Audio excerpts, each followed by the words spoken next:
C'est bon, vous pouvez y aller, Ravsilam. Bonsoir et Toda Rabba. Bonsoir, bonsoir à toutes et à tous. Je suis sûr qu'il y a des hommes qui se cachent aussi derrière l'écran noir. Alors d'abord, on va dédier le cours à Gila, puisqu'on a ici une participante qui est une Kala, Bezrat Hashem. Alors voilà. Maintenant, pourquoi maintenant Dafka? Et on a cours sur ce sujet. Bon, d'abord, le mois de Kislev, c'est le mois, et le Rebbe s'est marié. Et il y a des lettres qui se lèvent. Et en plus, on est vraiment dans les parachutes qui parlent du mariage. Et ça commence le premier mariage, le premier Shidur, et avec Parashat Reïssa dont on sort. Et là, maintenant, il y a le mariage de Yaakov avec Rachel, avec Léa. C'est vraiment. Il y a même des halachot, tout le Inyan de l'Omer Vevim, Simcha Simcha. On ne mélange pas deux smachot en même temps, l'histoire des 7 jours de Simcha, etc. Tout ça, c'est des choses qu'on apprend ici de la paracha. Donc, c'est vraiment. Et c'était vraiment opportun. Ok, on va essayer de parler de vraiment un maximum de sujets, beaucoup, beaucoup de choses à dire. Et après, si vous avez des questions, on n'aurait pas de problème.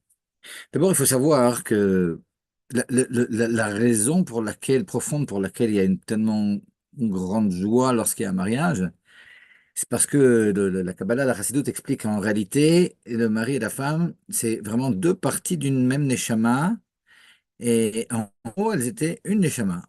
Alors, quand elles ont été comme ça quelques 10, enfin, une vingtaine d'années, 30 ans, ou plus comme ça sur Terre, deux neshamot séparées, alors le fait qu'elles se retrouvent, c'est vraiment une très, très, très grande joie, parce que c'est une seule neshama. Et le Rebbe, comme ça, il y a des Idvadouyot extraordinaires, où il explique que ces deux parties de neshama, elles sont tellement liées, que avant même que les deux neshamot ne se rencontrent, quand l'homme va faire une mitzvah, et ça rajoute même au potentiel et à la hiérarchie même de l'autre partie. Il y a vraiment, vraiment des retombées comme ça d'une partie sur l'autre. C'est assez incroyable. Et au point même où la question, mais alors comment une femme, elle peut avoir quelque chose de complet alors qu'il y a des mitzvot qu'elle ne peut pas faire? On dit, ben, le fait que l'autre partie de la neshama, elle les accomplit, ben, c'est ça qui lui donne finalement et toute sa shlemut, quoi. Toute son intégrité, donc c'est assez incroyable. Et il y a un sujet qui revient ici et là, comme ça, dans les grottes de Rébé, le fait que une fille plus jeune se marie avec sa sœur plus grande. Mais en réalité, il y a aussi des grottes qui parlent, par exemple, d'une fille qui se marie avec son frère qui est plus grand. Ça, c'est moins connu. Mais il y a aussi ce lien-là. Alors, Stam, je vais vous citer comme ça, une lettre comme ça, où un khatan écrit que Sakala est plus jeune que son frère, et donc, qu'est-ce qu'il y a lieu de faire? Et là-bas, le Rebbe, il dit un certain nombre de choses. Le premier point, il dit qu'il faut absolument qu'elle demande Mechila, qu'elle demande ses excuses, enfin, et aussi l'accord du grand frère. Quand c'est une sœur, une grande sœur, bon, c'est plus connu, mais là, même pour un grand frère. Maintenant, le Rebbe, il dit là-bas que cette demande doit être faite devant 3 personnes. Alors, c'est important parce que souvent, on ne sait pas ce détail, puis après, il y a des choses qui bloquent, etc. Donc, c'est important de savoir. Ouais. Et il faut aussi faire en sorte que le grand frère, il donne son accord, mais Belev Shalem, c'est-à-dire vraiment avec tout son cœur, quoi, pas quelque chose comme ça de technique où il a dit OK, mais en réalité, il est brisé. Et tant que c'est pas vraiment Belev Shalem, alors il y a un petit problème. Et plus que ça, le Rabbi rajoute aussi qu'il faudrait que et la Kala et ses parents, et le Khatan aussi, ils mettent de l'argent de côté pour le mariage du grand frère de la Kala. Ouais, bon, c'est pas non plus des millions, mais et pour finalement que son acceptation elle soit encore plus vraie et plus grande. Donc ces points-là, c'est important. Maintenant, à côté de ça, il y a aussi d'autres grottes où le Rebbe il dit que bon, l'important, c'est surtout quand il s'agit de calottes qui sont d'une Kala qui est jeune, qui a moins de 18 ans. Quand tu as plus de 18 ans, il y a certains poskim qui pensent que c'est moins grave parce que de toute façon, on doit se marier. Mais bon, tout le monde n'est pas d'accord avec ça. Même le rabbi, quand il apporte ça, il dit qu'il y a certains poskim qui disent que c'est uniquement quand une petite sœur ou un petit frère de moins de 18 ans double son aîné que c'est un problème. Mais bon, il faut savoir qu'il y a aussi un avis comme ça. Mais de toute façon, en général, le rabbi demande de toute façon la mechila. Et même dans cette lettre d'ailleurs, dans laquelle, que j'ai trouvée, dans laquelle le rabbi parle qu'il n'y a pas de réel problème parce que c'est uniquement pour quelqu'un de moins de 18 ans, d'après certains poskim. Mais le rabbi dit, mais malgré tout, il faut quand même demander. Et il rajoute aussi autre chose. Il dit que, et ça c'est quelque chose qui est important, un argument important pour le grand frère ou pour la grande sœur, que le fait que le grand frère ou la grande sœur disent que non, non, il n'a pas de problème et il est d'accord, etc., ça serait une zgoula pour lui de se marier plus rapidement. Donc c'est important. C'est important et ça peut être vraiment un argument convaincant. Donc, ok. Un autre point quant aux dépenses du mariage. Alors bon, souvent on est un peu effrayé par les dépenses du mariage. Et il faut savoir quelque chose. Il y a une igrette comme ça dans Igrot Kodesh, dans le neuvième volume, dans laquelle le père d'une Kala écrit au Rébé. Il dit, regardez, c'est extraordinaire. Et la famille du Khatan, ils veulent tout payer dans le mariage. Alors le rabbi dit, bon, bah, c'est très bien, je suis très content de voir à quel point ils apprécient ta fille, qui veuille tout payer. Mais malgré tout, tu sais, c'est marqué dans le Zohar que les mitzvot, il ne faut pas les faire gratuitement. Comme le fait de marier ta fille, c'est une mitzvah, donc non, c'est pas la meilleure des choses qui paye tout. Pardon. Donc, là-bas, le rabbi encourage que malgré tout, il n'accepte pas ce deal. Et il dit autre chose qui est extrêmement important. Le rabbi, il dit, puis il ne faut pas que tu t'en fasses. Parce que lorsqu'Akadosh Baruch Hu, entre Rosh Hashanah et Yom Kippour, il a décidé de ce que tu allais gagner dans l'année, il y a aussi un budget pour le mariage de tes enfants. Donc, cette chose-là, elle était prévue par Akadosh Baruch Hu. Et en gros, donc, il n'y aura pas quelque chose en plus. Il y a un certain budget, et soit tu l'utilises pas, mais si tu l'utilises pas, ben, c'est dommage parce que c'est un budget spécial pour ça, quoi. Donc, c'est important qu'on sache que bon, faut pas trop s'en faire. Alors évidemment, en aucun cas, il faut faire stam des trucs comme ça et sans proportion et des mariages comme ça. Mais bon, ce qu'il faut sortir, et souvent même ce qui est dans les normes, c'est déjà beaucoup d'argent. Alors, il faut pas s'en faire. Ah, Kadosh Baruch Hu, il pourvoit, Bezrat Hashem. OK. Pour ce qui est du moment, et comme ça. Pour ce qui est du moment de la Khatouna, alors là aussi, c'est quelque chose qui est important. Dans le Sefer Aminagim, il y a toutes sortes de mois ou de jours et pour lesquels le Rebbe dit que bon, c'est moins bien quand c'est la deuxième partie du mois, et il y a certains mois qui sont plus propices que d'autres, etc. Ça, c'est dans le Sefer Aminagim. Mais malgré tout, dans les années 80, comme ça, il y a plusieurs lettres dans lesquelles le rabbi, il dit, aujourd'hui, c'est tellement important de se marier et les gens, ils traînent tellement la patte qu'on annule toutes ces choses-là. Il y a évidemment des moments dans l'année où on n'a pas le droit de se marier, ouais. Ben Hametzarim, etc. Mais les moments comme ça où c'est plus ou moins propice, à partir de maintenant, le plus propice, c'est le plus tôt possible. Donc, à la limite, il vaut mieux la fin d'un certain mois que le début du mois d'après. Donc, ça aussi, c'est important de comprendre que bon, ce qui est important surtout, c'est de se marier assez vite. Ok. Et maintenant, comme ça, on va parler de l'Echaïm quand la décision a été prise. Alors, il y a ce qu'on appelle l'Echaïm et il y a le Vort. Maintenant, il y en a qui font ces deux choses-là ensemble. En général, on fait ça séparément. Le l'Echaïm, finalement, ben, c'est une rencontre. Alors, quand bon, une partie est en Israël, une partie en France ou quoi, hein. Alors, ça peut se faire aussi par Zoom. Mais je veux dire, les parents font connaissance, se rencontrent. Et puis aussi, ils prennent les décisions de base. Quand sera le mariage, plus ou moins, où ça, et, comment on fait pour payer, qu'est-ce que vous préconisez au niveau de un peu de tout, quoi. Est-ce qu'on va les aider pour la location, combien de temps, quoi, comment? C'est tout ce qui est les grandes lignes de tout ce qui est les inanimes d'argent. Ils sont décidés à ce moment-là. Évidemment, c'est après que le Khatan et la Kala se soient aient pris leur décision et écrit au Rebbe, etc., et reçu une bracha. Alors, il y a ce lechaim, on fait lechaim, et à partir de ce lechaim, alors on peut faire aussi par Zoom, à partir de ce lechaim, et alors on commence à dire à tout le monde, et voilà, qu'on est Khatan et Kala. Et après ça, il y a le vort. Alors le vort, ce qu'on appelle les fiançailles en français, il faut faire attention, le, la traduction aujourd'hui du mot fiançailles en ivrite moderne, ça se dit Hiroussine, mais le rabbi ne veut absolument pas qu'on utilise le mot Hiroussine pour le vort.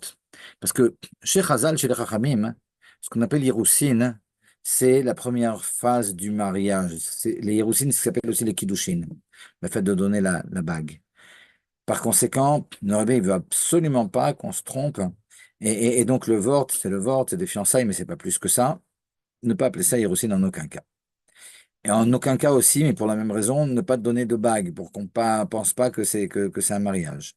Et même les cadeaux qui sont donnés à la fille, alors c'est pas le garçon qui les donne, faut pas qu'on pense que c'est pour des kiddushin, mais c'est les parents c'est au nom des parents du khatan que c'est donné. Et il y a plusieurs lettres dans les Sichot aussi tête, dans lesquelles le Rebbe dit qu'il faut pas rentrer non plus dans des folies pour ce truc-là, quoi, faire des grandes séoudotes et des trucs comme ça en aucun cas.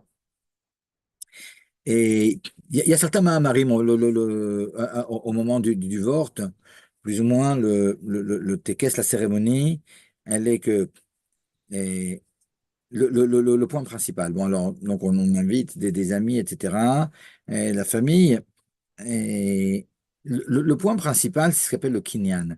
C'est-à-dire qu'il y aura un rave ou un ami comme ça sur place qui va faire en sorte que le khatan et la kala, en général aussi les pères, vont s'engager en levant comme ça souvent un gertel. Le fait de soulever un gertel, c'est pour donner du poids à l'engagement oral que l'on prend. Ouais, pour montrer que c'est pas juste un mot qui est dit, mais ouais, on fait un acte comme ça pour montrer qu'on est en train de dire quelque chose d'important. Alors, on va voir le khatan devant deux témoins, on prend deux témoins qui ne sont pas de la famille, qui ne sont pas une famille entre eux. Et donc, le Rav dit au khatan, bon voilà, maintenant tu vas soulever le gertel, ici, trois tfachim, et ça sera une preuve que tu t'engages à te marier avec une telle. Alors il dit, d'accord, je m'engage à me marier avec une telle, et il soulève le gertel devant deux édim. On va voir la kala, on lui dit de la même chose, tu vas soulever ça, tu t'engages d'accepter le mariage, elle le fait aussi. Et souvent, on demande aussi aux deux pères de s'engager devant les deux témoins, de respecter les engagements qu'ils ont pris entre eux le jour du Lechaim. Et après, les deux mamans cassent une assiette. Ici, le fait de casser une assiette en porcelaine ou en grès ou quoi, c'est pour la chose, pour que ce soit irréversible. Ouais, c'est pas, on peut pas réparer un truc comme ça. Et après, le khatan dit un mahamar. Et alors, le mahamar, comme ça, il peut dire le mahamar qu'il veut, mais il y a certains mahamarim comme ça qui sont vraiment en rapport avec le vort. Dans le Sefer Mamrim et Lukat Dalet, il y en a deux comme ça, Shira Maalot et Gan Naoul. Souvent, c'est un de ces deux-là, mais il y en a d'autres aussi. Et à ce moment-là aussi, il y a certains cadeaux qui sont donnés. Alors là, bon, ça dépend des endroits, chacun a ses normes, mais en général, il y a un chasse comme ça qui est offert au Khatan et des livres de Chassidut. Il faut savoir que le talit et la poche du talit et la poche des tefilines de Rashi Rabbeinu Tam, c'est aussi du côté de la Kala que c'est acheté. Et pour la Kala, en général, c'est des bijoux, quelques livres de Chassidut, et souvent des parfums, des trucs comme ça. Et pour les bijoux, alors Bémet, ça dépend beaucoup aussi d'un endroit à l'autre. Et ça, c'est des choses ouais, pour lesquelles il faut s'entendre, mais bon, ça passe bien en général, beau prochain. Après, il faut savoir qu'entre le vort et le mariage, et il y a beaucoup de choses qui sont très importantes. Le rabbin ne veut pas du tout que le khatan et la kala se rencontrent. Alors, il y en a qui vous disent, non, non, une fois par semaine, il est d'accord. C'est pas tout à fait exact. Une fois, le rabbi, dans des circonstances bien spéciales, euh, ouais, s'était exprimé là-dessus, mais bon, c'était spécial. Mais en général, plus tard, le rabbi a toujours dit de ne pas se rencontrer, sauf s'il y a vraiment un grand besoin, quoi. Et maintenant, je suis conscient ouais, que c'est pas ce qui se passe souvent. Ouais. Non, ça dépend beaucoup maintenant d'où viennent le Khatan et la Kala. Ouais, s'ils sont nés de familles rabbades et ils veulent savoir exactement ce que demande le Rébé dans tous les détails, alors bon, c'est évidemment comme ça. Mais souvent, ils sont un autre style, une autre culture, etc. Et alors bon, c'est pas des choses comme ça qu'on peut exiger si facilement, mais en tout cas, c'est ce que demande le Rébé. Le Rébé aussi ne voulait absolument pas que le Khatan et la Kala prennent des photos ensemble, les deux ensemble, avant le mariage. Donc c'est important aussi. Et le Rebbe, il écrit aussi dans un endroit que si malgré tout ils ont besoin de se rencontrer, lorsqu'ils en profitent pour étudier la Torah ensemble. Donc il rajoute ça aussi. La carte d'invitation, il y a dans une grotte Kodesh, le Rebbe, il dit si jamais c'est la nuit, alors bon, ça c'est surtout et pour ceux qui écrivent en ivrite, mais vous savez, pour dire le soir de. Alors si c'est ce soir par exemple, ouais, on est le soir du premier qui se lève, ouais, on est la nuit. Alors, et il y a deux façons de dire. Soit on dit la nuit du premier qui se lève, soit on dit orlé. Et orlé, c'est une expression pour dire, quoique il n'y ait pas de lumière, mais on dit la lumière de, ouais, et ça veut dire le soir. Et le Rebbe, il dit que c'est ça qu'il faut utiliser comme mot, et pas écrire la nuit. Ouais, le fait de dire la nuit, comme ça, dans une invitation, la nuit, c'est quelque chose avec une consonance comme ça un peu négative. Donc, ouais, tous les points sont vraiment. Il y en a qui sont très spitz. Ils veulent absolument que le font, que la forme des lettres comme ça sur l'invitation, elle soit comme celle de l'invitation de Rebbe. Et c'est Ktav Vilna. Ouais, c'est pour savoir. Mais en aucun cas, il faut que ça soit écrit Bektav Ashuri. Ktav Ashuri, vous savez, c'est l'octave des Sifrei Torah, Mezuzot, etc. On n'utilise pas ces lettres-là pour quelque chose de chol. Et dans le texte qu'on utilise comme ça dans l'invitation, c'est qu'il y a un texte comme ça qui a été utilisé pour l'invitation de Rebbe, et avec quatre petits paragraphes, un commence par Aleph, He, Bet et He. Ça fait Ahava. Maintenant, le Rebbe, il veut pas que ça saute aux yeux, que ça soit Ahava. Alors, il veut que ça soit discret, que c'est pas très de sa noix. Donc, on ne va pas faire les racheter votes Aleph et He, Bet et He plus grandes, ou en noir, ou un truc comme ça. Ouais. Et il faut que ça soit discret. Par contre, le prénom du Khatan, le prénom de la Kala et l'endroit, et ça, c'est oui des choses qu'on écrit un peu plus grand.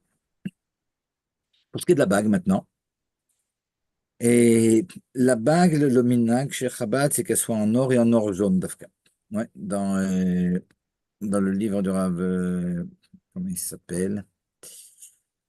Non, Shevach Nisuin. J'ai oublié le nom. Bref.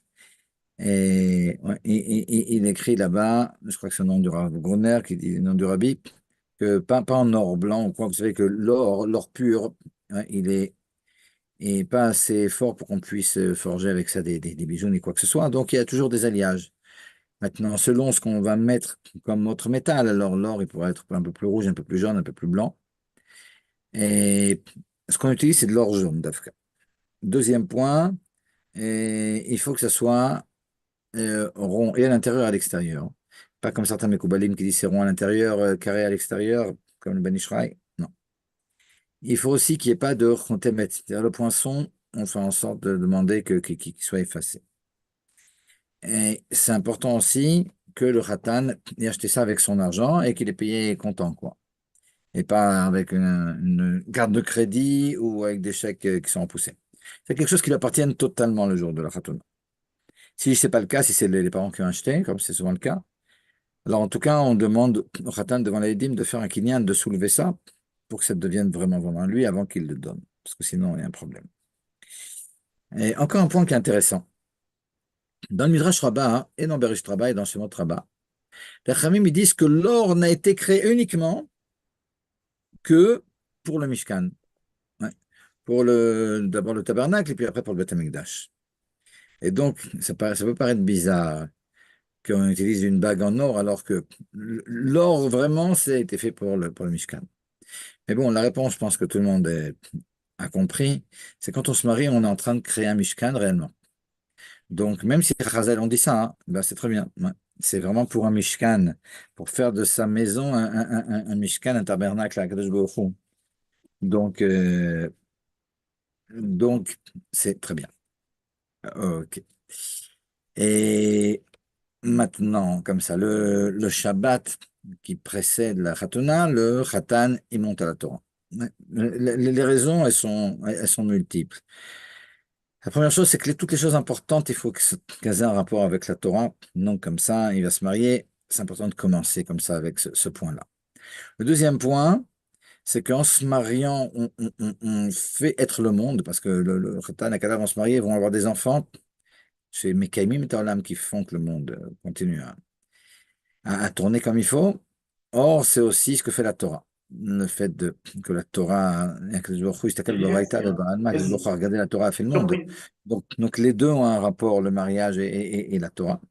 Et troisième point, c'est que lorsque un bébé naît, alors ouais, le dicton, c'est que la bracha, tiskul legadlo, les Torah, les choupa, le masim tovim. Donc avant la choupa, les Torah, le choupa, le masim tovim, une fois qu'il y a une de Torah, de monter à la Torah. Ok. Et encore un point, avant le mariage, pendant les 7 jours qui précèdent, le Khatan et la Kala, ils ne peuvent pas être seuls, jusqu'au jour du mariage. Et d'ailleurs, pendant ces 7 jours aussi, ils ne peuvent pas se parler, même pas au téléphone. C'est pas seulement se rencontrer, mais même pas se parler, et ça, c'est vraiment, vraiment important. Et maintenant, ils ne peuvent pas être seuls. C'est un lien de Haïnara. Et on rapporte que de la même façon, vous savez, il y a marqué comme ça, lorsque Rivka, comme ça, revient avec Eliezer de chez Bethuel, et il y a marqué tout d'un coup, Vayeti Yitzhak la soir Bassadeh. Et Yitzhak, juste, il sortait comme ça pour prier dans les champs, puis il voit comme ça, tout d'un coup, toute la compagnie qui arrive. Alors, Vayetse Yitzhak, il est sorti.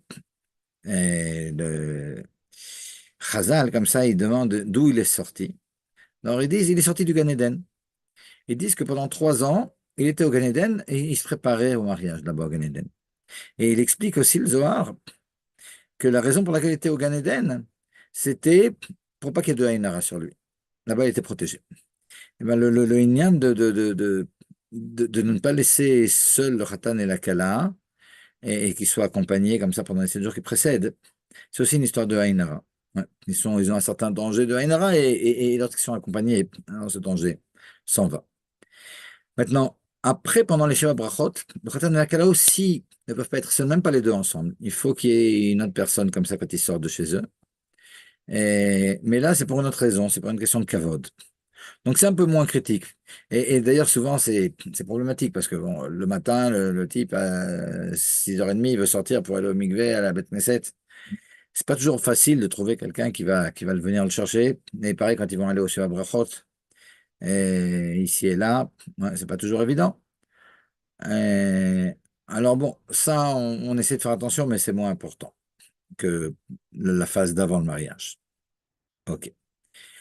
Encore un point, le fait de jeûner le jour de la choupa. Alors, c'est quelque chose qui existe chez les Ashkenazim, chez Chabad, chez Sfaradim, non. Et maintenant, pourquoi mettre on jeûne? Il y a plusieurs raisons aussi.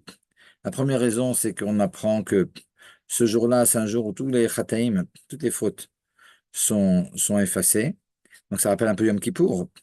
Et donc, pour donner du sérieux à tout ça, ils vont jeûner. Et on jeûne jusqu'au mariage. Si le mariage est avant l'Ashkia, ben, c'est là, jusqu'avant l'Ashkia. Si c'est bien plus tard, ben, jusqu'à bien plus tard. C'est vraiment jusque après la choupa.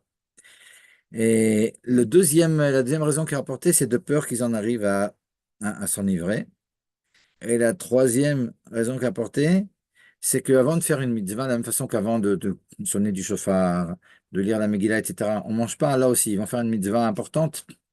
Et donc, pour montrer l'importance, hein, ça, on ne mange pas avant cette mitzvah, c'est le, c'est le, c'est le minhag. Maintenant, il y a des jours où on peut se marier, malgré tout, on ne peut pas jeûner. Il y a beaucoup de jours où on ne peut pas se marier ni jeûner. Ouais, Chol Hamoed, on ne peut pas jeûner, mais on ne peut pas se marier non plus. Mais il y a des jours comme le 15 Av, par exemple, on peut se marier, mais on ne peut pas jeûner. Alors, qu'est-ce qu'on fait? Alors, dans ce cas-là, on peut manger, mais le rabbi il demande de se contenter du minimum. C'est-à-dire que bon, bah, le matin, ils se lèvent, ils prennent un café, Pézéon. Après, jusqu'au mariage, ils ne mangent pas. Alors, ils ne pourront pas dire qu'ils ont jeûné. C'est encore pire. Ils n'ont même pas la joie de pouvoir dire qu'ils ont jeûné. Mais et malgré tout, donc ils font le minimum pour ne pas jeûner. Et qu'est-ce que je voulais dire encore? Comme ça. Et le jour du mariage, il y a beaucoup de choses comme ça qui sont importantes.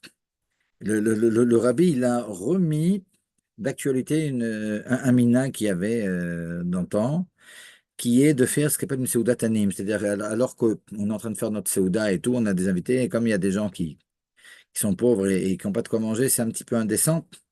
Donc, c'est important, ce soir-là, parallèlement, on donne une certaine somme, quelques centaines de shekels ou quoi, et un bet tafshil, c'est-à-dire une maison du cœur ou un truc, ou, ouais, pour des pauvres, à priori des pauvres de sa ville.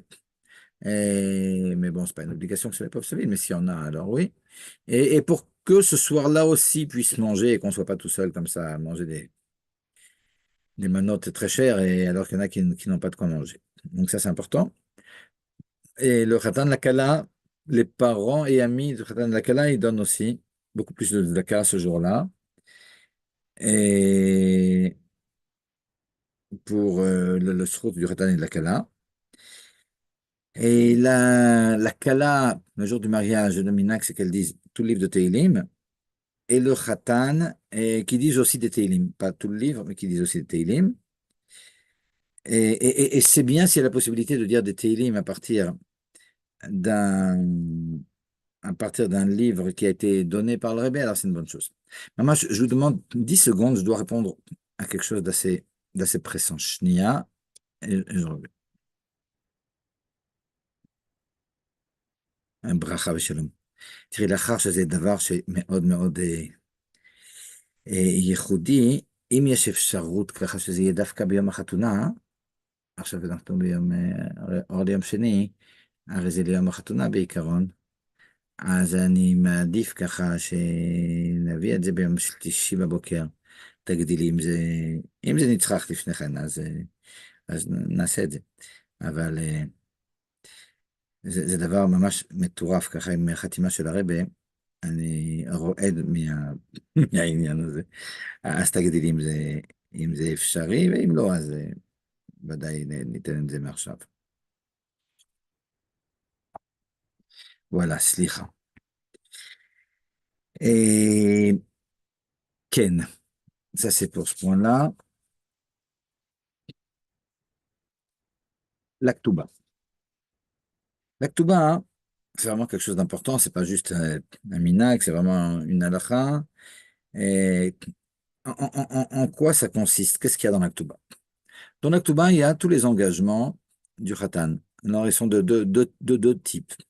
D'abord, il s'engage à nourrir sa femme, à la guérir si elle a besoin, à la faire sortir de tout faire pour la sortir de prison ou si elle est prise, Khalila, et à faire tout ce qu'un homme fait à sa femme. Ça, c'est tout ce, tout ce type d'engagement. Il y a des engagements aussi pécuniaires. Les engagements pécuniaires, c'est qu'il y a une certaine somme comme ça qui est définie. Alors, chez les Ashkenazim, c'est quelque chose d'assez d'assez clair. Chez les Sfaradim, alors il y a une somme de base, mais là-dessus, ce qu'ils rajoutent, c'est ce que eux veulent. Toujours est-il, cette somme-là, c'est une somme qui est censée revenir à la femme si le mari décède ou s'il divorce.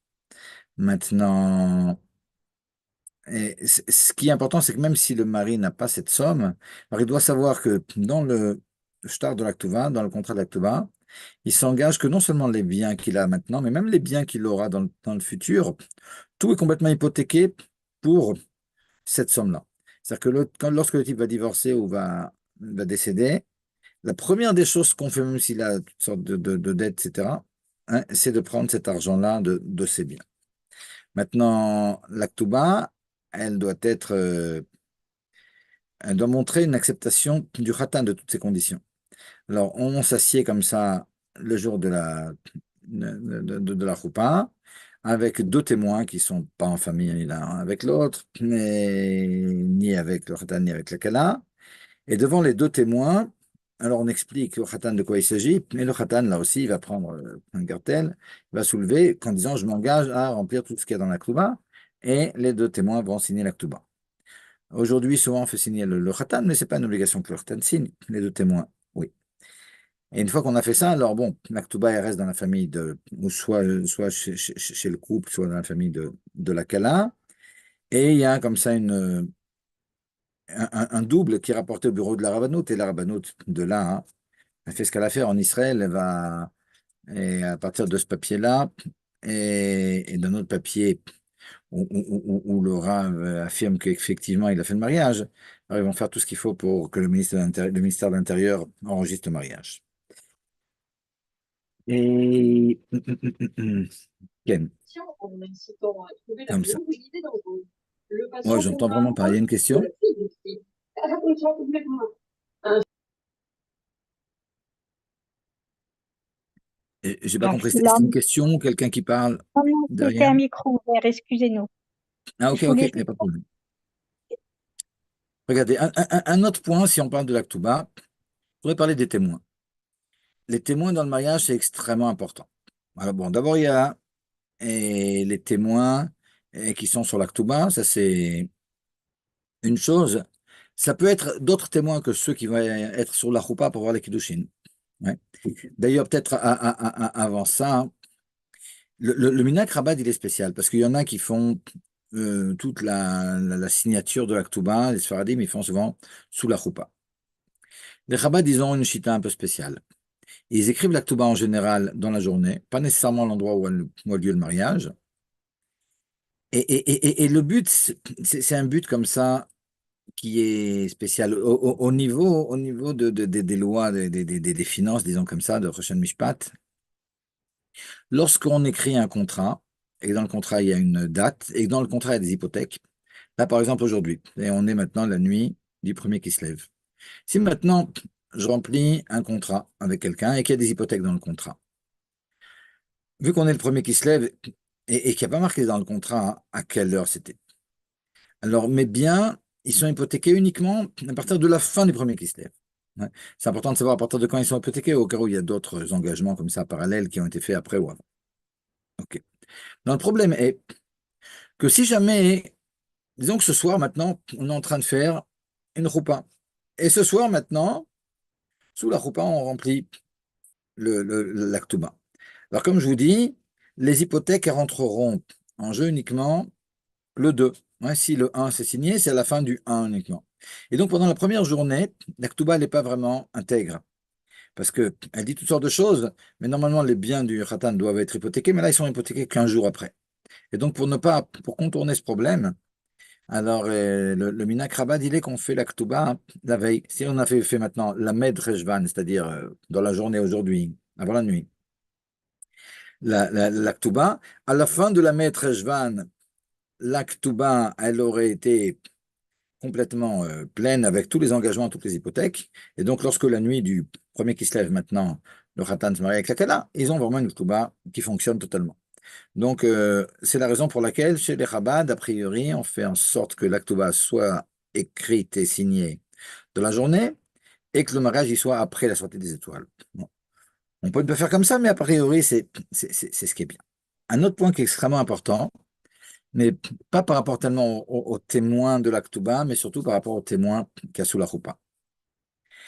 Les témoins, d'abord, ils ne doivent pas être de lien de parenté, on a déjà dit, ni de lien de parenté avec ni le Khatan ni la Kala, même si c'est un loin qui est assez lointain, on est marmire de faire en sorte que non, dès qu'on connaît un loin de famille, on ne peut pas prendre ces témoins. OK. Il y a un autre point qui est important aussi. Les témoins, il faut absolument qu'ils soient Shomrei Shabbat, sinon ils sont psoulim. Et le problème, s'ils sont psoulim, c'est-à-dire qu'ils sont pas aptes, c'est que, contrairement à toutes sortes d'autres choses, ici, c'est ce qui s'appelle des kiyum. Ce sont des témoins, pas uniquement qui vont témoigner de quelque chose, mais qui vont faire être la chose.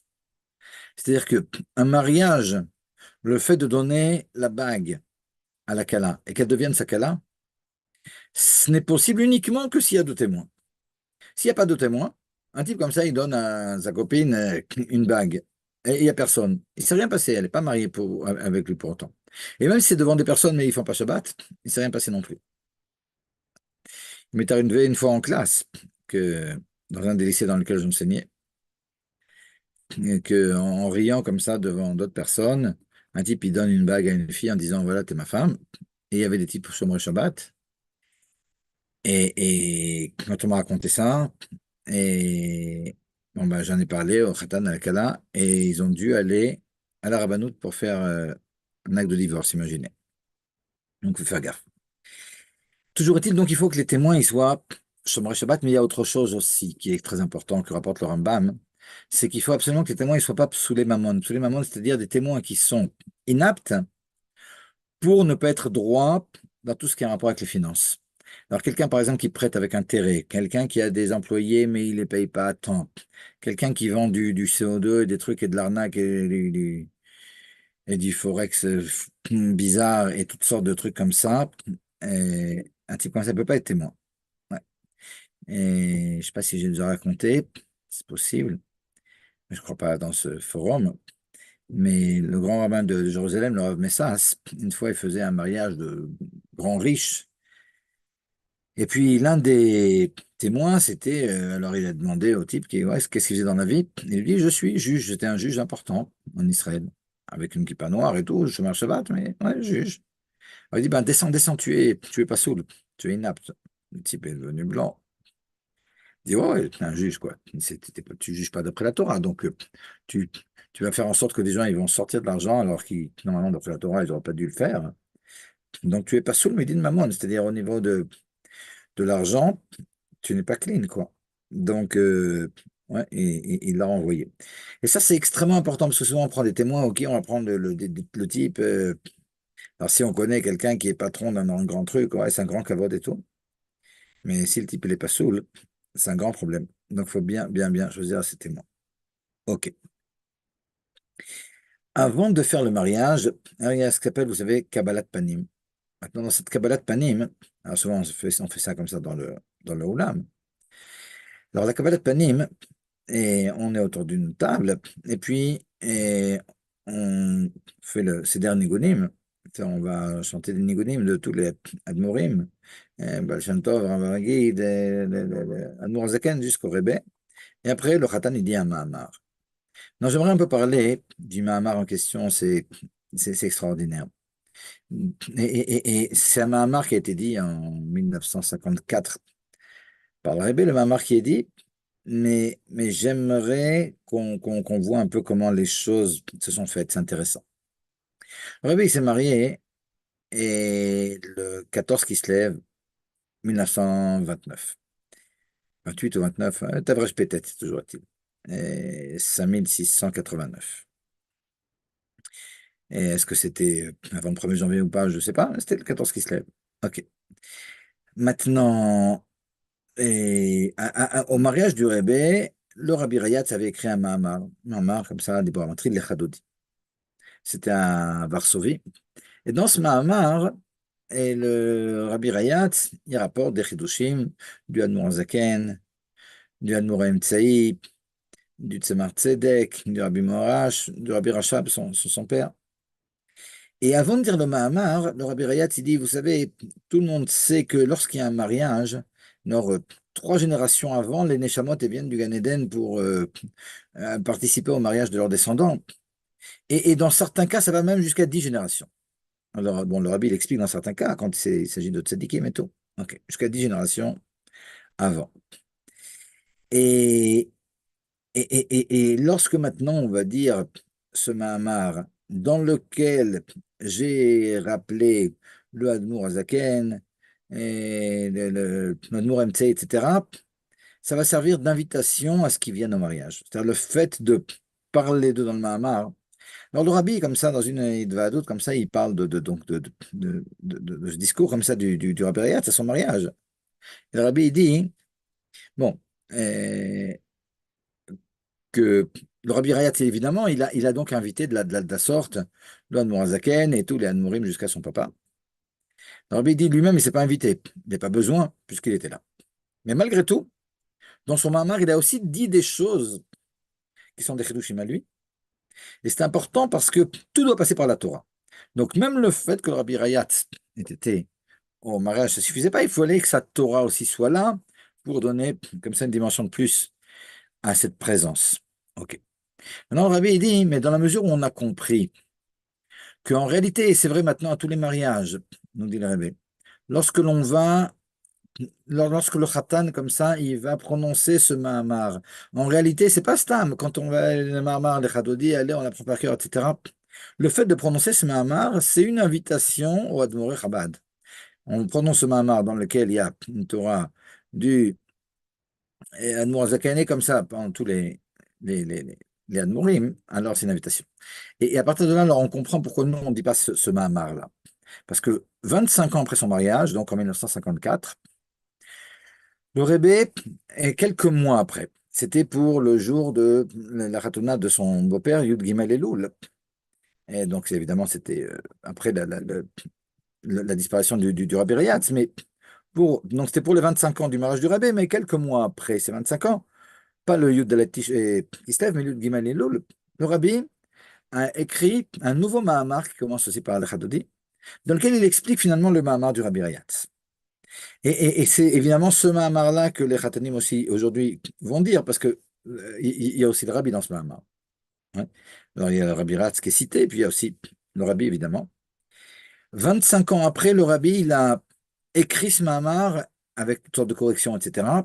Et il l'a distribué pour les 50 ans de son mariage. C'était le 14 Kislev 1979. Et c'est ce Mahamar avec toutes les corrections du Rebbe du 14 Kislev 1979, quand Tachil la met tête. Et c'est ce Mahamar-là qui est récité par les Khatanim. Voilà pour la petite histoire. Ok. Après avoir fait ça, après ou avant en réalité, ça dépend du timing et quand on fait ça. Souvent c'est avant, après la Ktuba, mais c'est des fois on fait ça après. Ça s'appelle le Start Name. C'est quoi le Start Name? Normalement, quand on fait le Vort, dans les générations précédentes, et puis chez beaucoup de Chassidim, il y a aussi un engagement écrit qu'on va se marier, le Khatan avec la Kala avec le Khatan, chacun prend ses engagements, etc., etc. Mais comme le Baal Shem Tov, il dit que casser un engagement comme ça, écrit, c'est grave au point où il vaut mieux se marier et divorcer, plutôt que de casser ça. Alors chez les Chabad, au Vort, tout est oral. Et juste avant le mariage, on fait ce contrat écrit. Comme ça, on l'a fait, parce que ça fait partie des minagim. Mais d'un autre côté, bon, c'est assez rare qu'entre... Ça peut arriver, mais qu'entre le moment où on écrit 1 heure avant le mariage et le mariage, il décide de ne pas se marier. Hachem Ishma.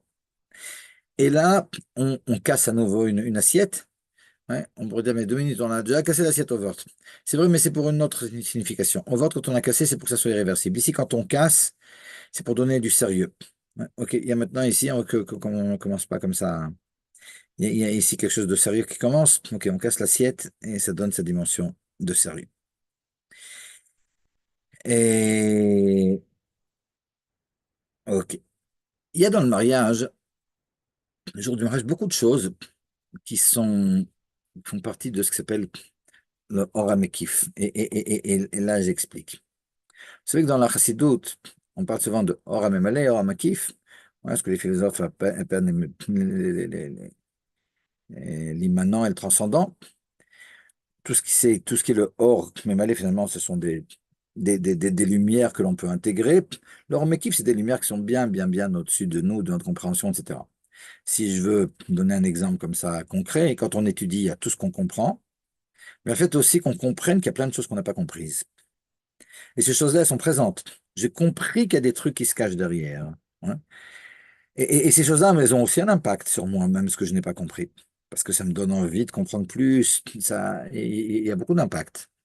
Dans Torah Or, Parashat Miketz, de la même façon, l'Admor Zaken, il parle de 2 types de tzadikim. Il dit il y a des tzadikim comme Rabban Yochanan ben Zakkai, qui s'appellent des roïm, des bergers. Et il y a des tzadikim comme Rabbi Chanina ben Dosa, qui s'appellent des princes, les Nessichei Adam. Alors l'expression de prince et de berger, elle est déjà comme ça dans les Nevi'im, et on trouve ça aussi dans Masechet et Souka. Mais l'idée, c'est que les bergers sont des tzadikim qui nous donnent du contenu, qui nous enseignent la Torah, comme Rabbi Yochanan Zakkai, qui était l'élève de Hillel de Shammai, et qui était le rav de Rabbi Eliezer, de Rabbi Yoshua, qui eux-mêmes ont enseigné à Rabbi Akiva, etc.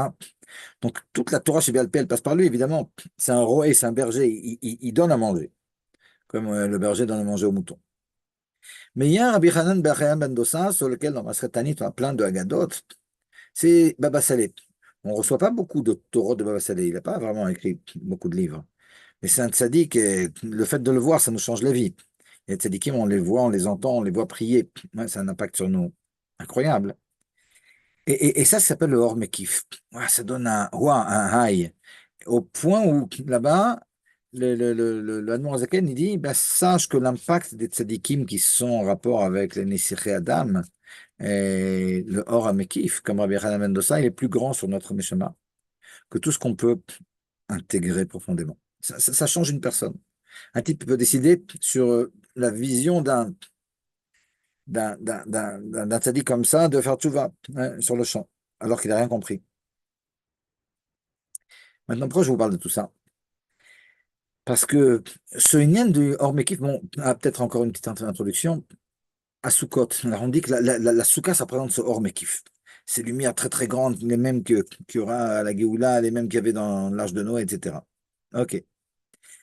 Mais il y a aussi le fait que quand on va prendre le Lulav et qu'on fait les Na'anoïm dans la Souka, une partie de ces lumières, on les amène vers nous et on les transforme en quelque chose qui va être intégré profondément en nous. Ok. Maintenant, le but du mariage, c'est vraiment d'être sur terre. Le but du mariage, le Khatan et la Kala, ils vont avoir une union entre eux, ils vont avoir des enfants, ils vont construire ici. Mais c'est tellement, tellement, tellement complexe que nous disent les Chachamim, cachez les Abraham Kriyat Yam Souf. Ouais, le mariage pour que le Khatan et la Kala ils se trouvent, c'est très, très, très complexe. Non seulement pour qu'ils se trouvent, mais pour que ça marche. Ouais. Tout le monde sait à quel point c'est complexe. Et donc, on est obligé de mettre vraiment le turbo, on est obligé de mettre vraiment toutes les lumières. Et là, on va voir beaucoup comme ça dans le mariage, ce hormekif, des choses qui nous entourent. Alors, les exemples, la hinouma, le fait que le khatan, comme ça, ils mettent le voile, la kala, ou chez Chabad, c'est un casque, comme au Moyen-Âge. Et alors ça, c'est un hormekif, ça l'entoure. La bague que le khatan il donne à la fille, ouais. C'est quelque chose de rond comme ça qui entoure son doigt. Hein, il donne un peu de son hormekif. Le fait que la fille, elle fasse les 7 tours autour du khatan, là aussi, c'est l'hormekif. À ce moment-là, elle donne son hormekif comme ça au khatan. D'ailleurs, c'est intéressant parce que l'explication de ces tours, c'est que de cette façon-là, la Kala, elle dit au khatan, effectivement, tu es le centre de la maison, le centre de ma vie. Mais en réalité, il y a aussi l'autre côté, hein, où finalement, c'est juste un point. Mais toute la maison, c'est elle qui la dessine, finalement. Quand elle fait ce tour-là, ouais, c'est elle qui fait le tout. Ah bon, ça, c'est la chorma des femmes. De faire croire que vous êtes important, mais c'est elles qui font tout en réalité. Alors l'homme, il prend tout le crédit, mais en réalité, il n'est pas grand-chose. En connaissance de cause. Et voilà, tout ce qui tourne et tout ce qui est autour. Et je continue. Et je vais peut-être parler maintenant des différentes étapes. Et ce sera comme ça bon, ça va prendre comme ça encore 10 minutes, disons. Mais le dernier point. Les différentes étapes du mariage même, c'est-à-dire de la cérémonie. Une fois qu'on a fini, de, on a écrit l'Aktuba, on a écrit le Start Name, on a dit fait le CDR de Nigonim, on a dit le Mahamar, et maintenant on va se lever pour aller vers la Kala. Alors on met comme ça le Sirtouk du Rébé, le Kittel, etc. Et on va aller vers la Kala. On enlève tous les nœuds, on enlève, il faut qu'il n'y ait rien dans ses poches, ni quoi que ce soit, le Khatan. Et la Kala en général, elle enlève ses bijoux aussi. Et alors la première étape, c'est ce qui s'appelle la Hinuma, donc le fait qu'ils lui mettent le voile. Et vu que d'après certains poskim, ça représente la choupa. C'est un acte de Baalout, c'est un acte, ouais, le fait de pouvoir couvrir sa femme, c'est ce qu'un homme peut faire à sa femme, c'est pas un truc qu'on fait n'importe quoi, n'importe comment, n'importe qui. Donc, il faut qu'il y ait les deux témoins comme ça qui soient présents à ce moment-là. Après, on prend le khatan et on l'amène sous la choupa. On va chercher la kala, on l'amène aussi à la choupa. La kala est à la droite du khatan. Et après, les hommes, comme ça, du côté droit, le père du khatan à côté du khatan à sa gauche, à la gauche, le père de la kala, à la droite de la kala, sa maman, à la droite de la maman, sa belle-mère. Ok. Maintenant, 2 secondes. Ok. Et alors, ça y est, maintenant, on est sous la choupa et on va inviter quelqu'un qui va chanter Mi à dire à la col, ta, ta, ta, ta. Ok. On connaît. Donc, on appelle Kadosh Baruch Hu en lui demandant de bénir le khatan et la kala. Oyevarech, oyevarech, etc. Ok. Et après ça, on va dire, il y a une certaine formule qu'on dit pour bien expliquer aux gens que lorsqu'on a dit le mamar tout à l'heure, on a invité le Admor Azaken, le Admor Amtsei, le Tzemar Tzedek, le Rabbi Moarash, le Rabbi Rachab, le Rabbi Riyatz, le Rebbe, Melech HaMashiach. Donc on a invité, et tout le monde, c'est important comme ça que les gens comprennent qu'ici, il y a la présence des Admorei Chabad. Souvent, on montre une vidéo du Rebbe qui donne une bracha des Chatanim et des Kalot. Et souvent aussi, on va lire un mirtav bracha, une lettre de bracha que le Rabbi a envoyée. Moi, quand je fais une choupa, j'apporte la lettre que on a eu la chance de recevoir du Rabbi. Donc, pas juste une photocopie, mais la lettre originale qu'on avait reçue du Rabbi. Ça rajoute comme ça beaucoup. OK. Et maintenant, il y a les premières brachot. Alors, c'est qu'on comprenne, parce que souvent, il y a beaucoup de choses qui se passent et les gens ne savent pas trop. Ouais, OK, qu'est-ce qui se passe maintenant, plein de brachot et tout. Alors, les 2 premières brachot, c'est brachot à mitzvot. De la même façon qu'avant de faire le lulav, je vais faire à chaque mitzvot, anitat lulav, avant de mettre une mezouza, une bracha, avant d'allumer une ordre Shabbat, on va faire une bracha. Ici maintenant, avant les kiddushin, le khatan maintenant, il va faire une bracha des kiddushin. Alors, il doit dire une bracha. Vous pouvez me dire 2 minutes, mais c'est pas le mari, c'est pas le rabbin qui se marie, donc pourquoi c'est le rabbin qui fait les brachot? Alors, c'est très spécial. De la même façon que vous avez la possibilité aussi, si quelqu'un ne connaît pas la bracha sur le lulav et il n'arrive pas à répéter, on peut dire nous-mêmes la bracha. Lui, il dit Amen, hein, et il se contente de ça. Ben, c'est exactement ce qui se passe ici. Donc, ça s'appelle les brachot et Erusin, qui sont les brachot pour la mitzvah que va faire maintenant le khatan. Ouais. Donc, c'est le khatan qui aurait dû faire cette bracha. Il y a aussi Brouper Agafen, parce que chaque fois qu'on fait une cérémonie comme ça pour donner du poids, et c'est ce qu'on fait lors du kiddush, c'est ce qu'on fait quand il y a une brit mila, c'est ce qu'on fait lors du mariage, quelque chose auquel on veut donner de l'importance, on rajoute aussi une bracha sur le vin, comme ça. Mais les 2 premières brachas, donc la bracha sur le vin et la bracha d'après, la bracha d'après, c'est la bracha de la mitzvah de kiddushin. Mais le rabbin, il fait ça pour le khatan, donc le khatan et la kala, hein, c'est pour eux, en réalité, c'est eux qui font la mitzvah. Ils vont pas dire Baruch Hu Baruch Shemo. C'est eux normalement qui auraient dû dire la bracha. Ils disent Amen. Ok. Et on va leur donner maintenant un bon du vin. Je veux dire quelque chose que les gens connaissent pas tellement. Parce que souvent, le rabbin, il va donner le vin au khatan, et après, il donne à la maman de la kala pour donner à la kala. Mais si vous regardez bien, quand le rebbe lui-même, il va faire une choupa, le rebbe, il fait en sorte que tout le monde participe. Et le père du khatan, et le père de la kala, et la maman du khatan, et la maman de la kala. Alors, ce qu'il fait, c'est comme ça. Vu qu'à 2 reprises, il y a un verre de vin. Il y a pour ces 2 premières brachot, après, il y a le kiddushin, on lit la ktuba, et après, il y a encore 7 brachot. Et à la fin des 7 brachot, à nouveau, on va revenir tout sur tout ça, mais à nouveau, le khatan et la kala, ils vont boire. Alors, la première fois qu'ils boivent, le rabbin, après avoir dit les brachot, il donne le verre au papa du khatan. Le papa du khatan, il donne au khatan à boire. Le rabbin, il récupère le verre. Il donne maintenant à la maman de la kala. La maman de la kala, elle donne à sa fille à boire. OK, pour le moment, donc, le père à son fils, la mère à sa fille. Mais la deuxième fois qu'on va faire des sheva brachot, le rabbin, là, et ça, je vous dis, c'est ce que fait le rebbe, et pas beaucoup de gens qui font attention à ça. Il donne au beau-père du khatan, donc au père de la kala maintenant, le verre de vin, et lui va donner au khatan. Et il donne à la belle-mère de la kala, donc la maman du khatan, le verre de vin. Et la deuxième fois, c'est la maman du khatan et pas celle de la kala qui donne à boire à la kala. Et comme ça, tout le monde a participé, tout le monde est content. C'est comme ça que ça se passe. OK. Après ça, on fait vraiment les kiddushin. Donc, on appelle les 2 témoins. Et le Khatan, il va dire Are at Nukdeshetli bet abadzo kedat Moshe Israël. Alors chez nous, il dit ça en donnant la bague et il dit qu'il a fini, il lâche la bague. Et les deux témoins, évidemment, ils doivent faire attention de bien voir tout ça parce que souvent il y a le photographe tout d'un coup qui se met au milieu. Ils n'ont rien vu, donc il faut faire très attention, surtout s'ils sont un petit peu, comment on dit, baïchanim. Et comment on dit baïchanim en français? Timide. Timide. Ouais, ils sont un petit peu timides. Souvent, ils ne vous disent pas, tu as vu? Ben non, il y avait le photographe. Ben, t'as rien vu alors, et il s'est rien passé. Donc, il faut faire attention. Dans ce cas-là, on reprend. Ouais, il faut absolument que. Il y a une autre chose qui est très importante aussi. C'est que ce soit les brachot, ou bien lorsque le bachour, il va dire à la fille, arrête un goût de chétif et tabadzo qu'elle va date Israël, tu es donc, tu m'es consacré par cette bague, selon les lois de Moshe et d'Israël, c'est-à-dire d'après les lois des Rachamim aussi. Il faut absolument que la Kala elle entende ça de la voix du Khatan. S'il dit ça dans le micro et qu'il est trop proche du micro, elle entendra ça uniquement du Ramcall, d'amplificateur, enfin, de la baffle.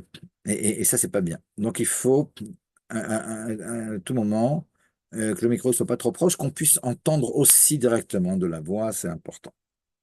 Ok. Après, on lit l'Aktuba, alors c'est souvent quelqu'un d'important, soit le Rav qui fait la cérémonie, soit on appelle un grand Rav qui est là-bas. Et le fait de lire l'Aktuba, c'est un grand kavod aujourd'hui. Et ensuite, le Khatan donne l'Aktuba à la Kala. Il dit à la réseau Ktubataire, c'est pour toi, il faut aussi que les deux témoins voient ça. On appelle le photographe, il fait ses photos, les deux avec le truc, ils sont contents. Chez Chabad, il n'y a pas le talit. Ouais. Et chez les Sfaradim, avant de lire l'Aktuba, le Khatan, il fait la bracha sur le talit. Alors, si c'est dans la journée, il fait la bracha l'itatef. Sinon, il fait que Shechiano. Mais bon, chez les Chabad et les Ashkenazim, il n'y a pas il y a pas le talit. Et donc, une fois qu'ils ont fait les photos, machin et tout, ils donnent l'Aktuba à la maman de la Kala. Ok. Et là, on passe au Sheva Brachot. Sheva Brachot, on appelle 6 personnes. Une première qui dit les 2 premières brachot, et après, une qui dit la troisième bracha, quatrième, cinquième, sixième, septième. Après quoi, et on casse le verre. Et il y a quelque chose de spécial chez Chabad. C'est qu'il y a des minagim, on prend 3 verres différents. Un pour les 2 premières brachot, un autre pour les Sheva Brachot, un autre qu'on va casser. Il y en a qui prennent le même verre pour les 2 premières brachot et pour les Sheva Brachot. Évidemment, on rajoute du vin au milieu. Et on casse notre verre. Mais chez Chabad, c'est très très spécial. On fait tout sur le même verre. Donc on prend un verre sans pied, mais un verre pas Duralex, un truc impossible à casser, un truc qu'on puisse casser, et qui sera trempé, mais on le trempe sans bracha, parce que c'est uniquement pour une fois qu'on utilise ce verre. Donc il y a tout un dion, est-ce qu'on va faire bracha ou pas? Il vaut mieux le tremper sans bracha. Et donc, la première fois, on l'utilise pour les 2 premières brachot, on fait goûter à tout le monde, on le met de côté. La deuxième fois, avant de redonner aux gens le verre pour faire les brachot, on rajoute du vin.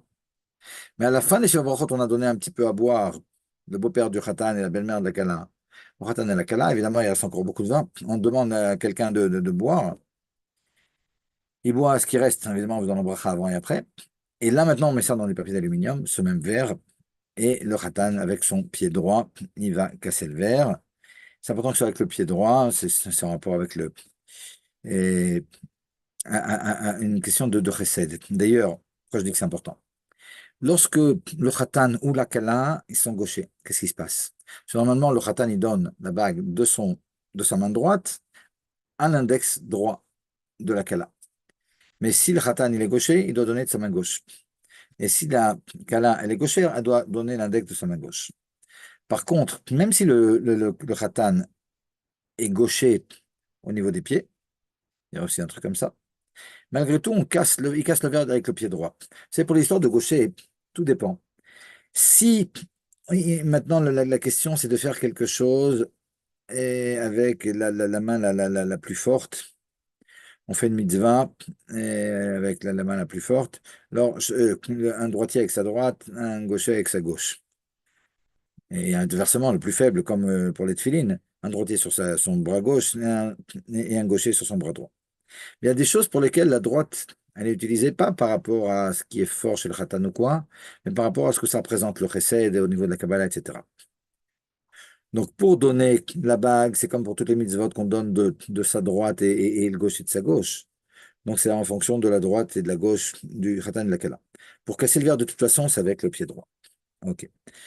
Et il y a beaucoup de communautés où on comprend que le minak rabat, c'est de ne pas dire Emeshkach Hiroshim Tishkach Mini, avec le Shudim, il est Rekin, etc. Et il y en a qui disent oui la formule, donc en fonction de l'endroit. Et après ça, on prend le khatan et la kala au Cheder Yichud.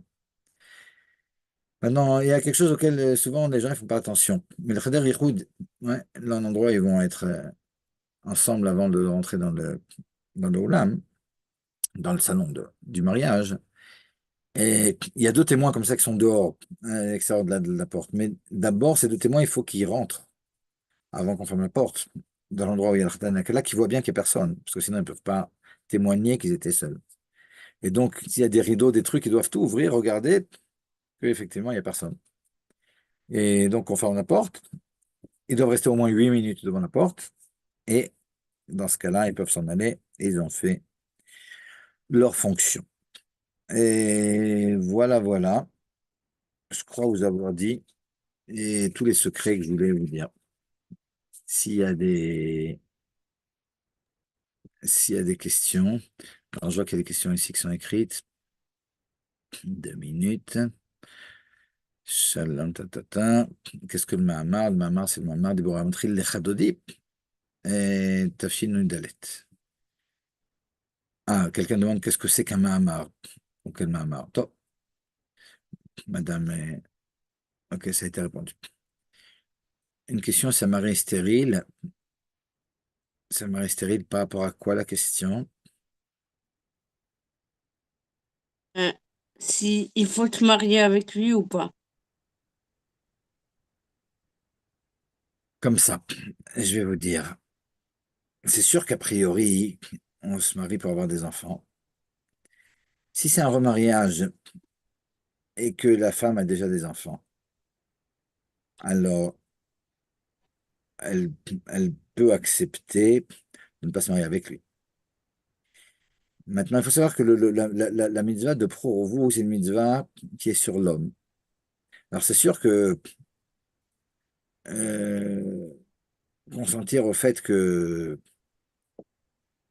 et on se marie avec quelqu'un qui n'a pas d'enfant et qu'on n'est pas et qui peut pas, qui est stérile et ne peut pas avoir d'enfant, c'est pas évident. Mais ça dépend beaucoup, beaucoup de beaucoup de facteurs. Si la personne a du mal à se marier, si elle est déjà plus très jeune, etc. Alors, c'est pas complètement impossible. Mais évidemment, il faut savoir quelles sont les conséquences, quoi.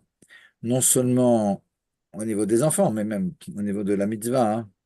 On comprend qu'il y a des limites. Donc, c'est sûr que c'est la femme qui doit savoir. Si vous demandez au niveau de la halakha si c'est interdit, c'est pas interdit. Ouais. Mais il faut savoir les risques qu'on prend, quoi. Enfin, les risques. C'est pas évident, c'est sûr. Pourquoi le Khatan met-il l'alliance sur l'index? À mon avis, vous savez quoi? Non, Bemet, je ne sais pas pourquoi l'AFK sur l'index.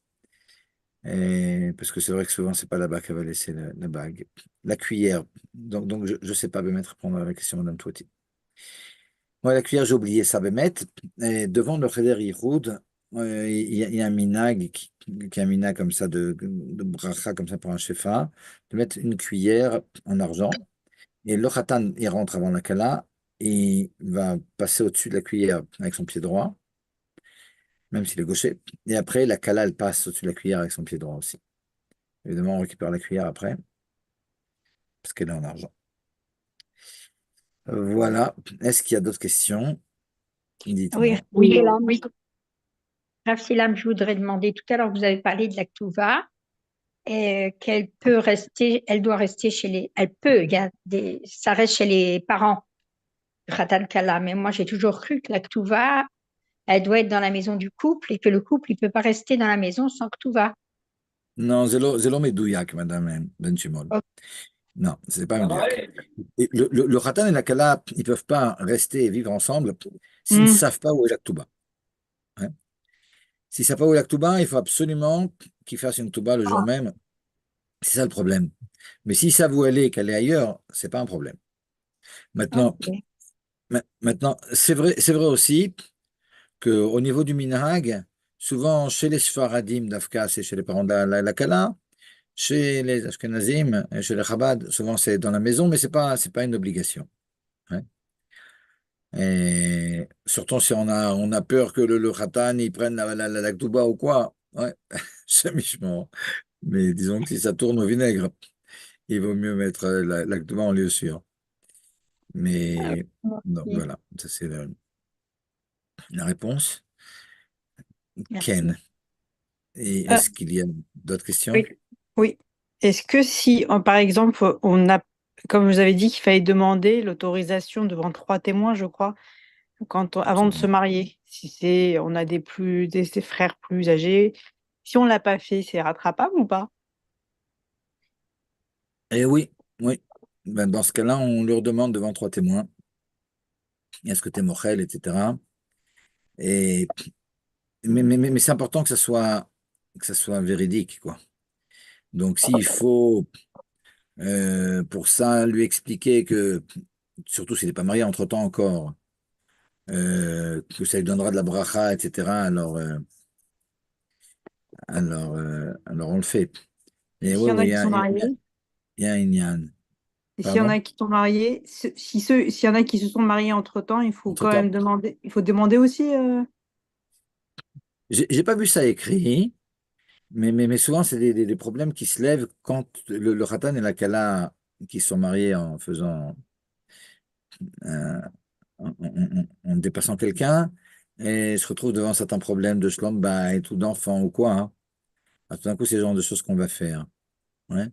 Donc, je pense pas que ce soit une obligation, mais disons que c'est une direction. Si jamais il y a des problèmes dans le couple, alors je pense que c'est une bonne chose à faire, de toute façon. Merci beaucoup.